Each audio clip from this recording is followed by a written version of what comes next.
Les orchidées à destination de l'Europe ont toutes les chances de transiter par ici, le marché aux fleurs d'Aalsmeer, plaque tournante mondiale du commerce des fleurs. Dans le plus grand bâtiment commercial au monde, tôt le matin, on assiste à un balai de bouquets à faire tourner la tête de tout horticulteur. Côté fleurs coupées, la rose domine toujours. Mais côté plante en pot, le phalaenopsis écrase la concurrence, reléguant le ficus au rang de figurant. 95 millions de pots ont été vendus l'an dernier sur le marché aux fleurs hollandais. 5h30, les enchères vont bientôt débuter. Frank Notenboom exporte des plantes. Cyril Chevillard, derrière, travaille pour Végétal, un grossiste d'Orangis. On cherche plutôt des couleurs un petit peu spéciales, si jamais les trouve sympas. Ouais, mais j'ai fait déjà mon tour, ils sont pas là ce matin, sérieux. C'est Cyril qui achète les phalaenopsis pour votre fleuriste. Il connaît par cœur tous les genres. Stéléoscope, ça, non? Donc on va voir tout à l'heure si on peut trouver pour un bon prix ça. Pour Cyril, impossible d'échapper au phalaenopsis. Il y a 10 ans, un grossiste comme lui vendait en un an ce qu'il vend aujourd'hui en une semaine. C'est que les plantes qui refleurissent aussi facilement ne sont pas légion sur le marché. Après la floraison, ce bouton peut repartir pour refaire d'autres fleurs.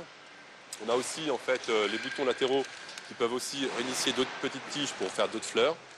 Et la plante peut réinitier en fait une tige à la base des feuilles pour refaire encore une nouvelle tige et d'autres fleurs. Ce sont des plantes miracles. Du moment que les particuliers arrivent à faire refleurir leurs plantes, ils continuent à les acheter parce que c'est une joie. Et en plus, l'orchidée, c'est quand même un symbole de rareté, même si maintenant c'est devenu en grande production, mais c'est un symbole de luxe. Donc ça plaît aux gens. Cela fait maintenant 10 ans que le phalaenopsis est numéro 1 des ventes des plantes en pot à Aalsmeer. Ce matin-là, 6000 chariots de plantes vont être vendus ici aux enchères, au marché au cadran. Petite journée, il peut y avoir le double de chariots certains jours. Tranquille. Il faut regarder pour ce qu'il y a obsession. Des fois, ça passe à un très très bon prix ici. Ouais, souvent, ça coûte une fortune sinon. Ouais, c'est ça. Les enchères vont durer 3 heures. Les lots défilent en bas de la salle, devant les grossistes, qui font leurs achats pour l'Europe entière.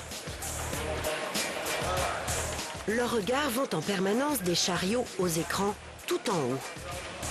4 enchères se déroulent en même temps, représentées par 4 cadrans. Les acheteurs passent de l'un à l'autre d'une simple pression, une sorte de jeu vidéo géant.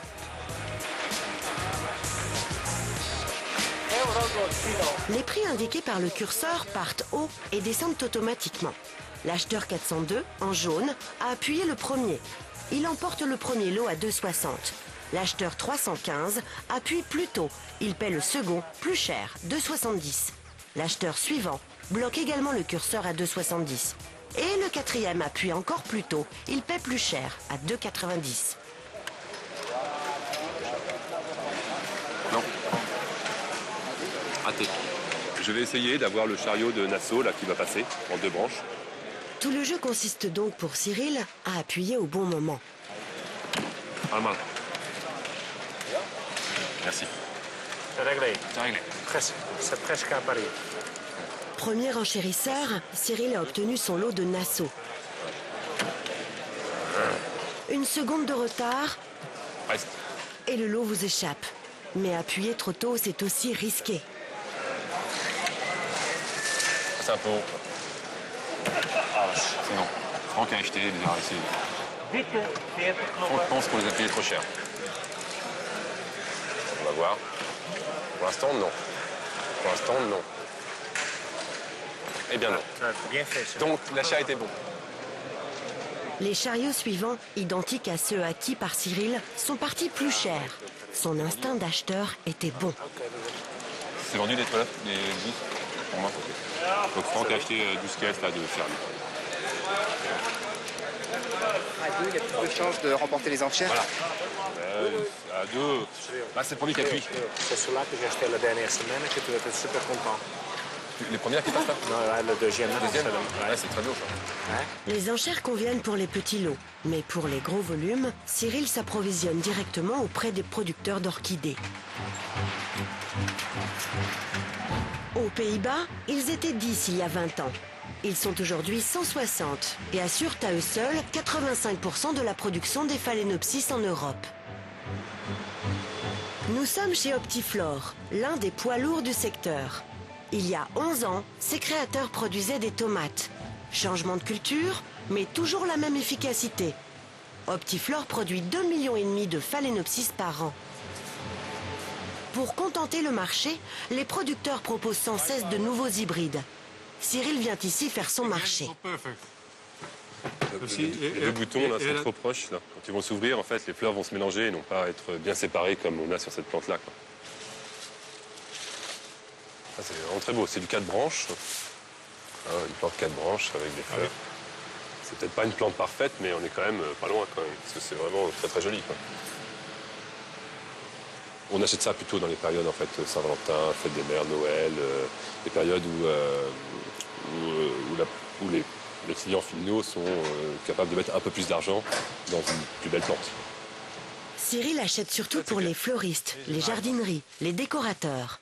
Ces phalaenopsis vont devoir voyager, être exposés en vitrine, puis vivre dans les intérieurs des particuliers. Ça tombe bien, ces hybrides-là ont été conçus pour être résistants. Le phalaenopsis, c'est une des rares plantes fleuries que vous pouvez laisser dans de très mauvaises conditions et elle continue à fleurir, elle reste encore ouverte au moins un mois. Quoi. Et il y a très peu de plantes qui ont ce succès-là et qui ont eu ce développement parce que les gens sont en général satisfaits. Pour suivre cette demande des particuliers, les producteurs néerlandais ont rationalisé leur production. Ils achètent des plants clonés, âgés d'1 an déjà. Puis, ces petits phalaenopsis vont d'abord passer 6 mois bien au chaud, à 28 degrés. En serre, personne ou presque. La manutention est automatisée.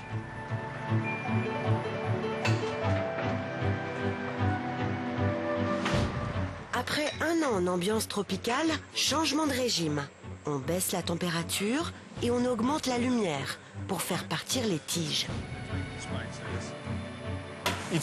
Toutes les semaines, on place un plateau de ce côté de la serre et il va être poussé vers le fond.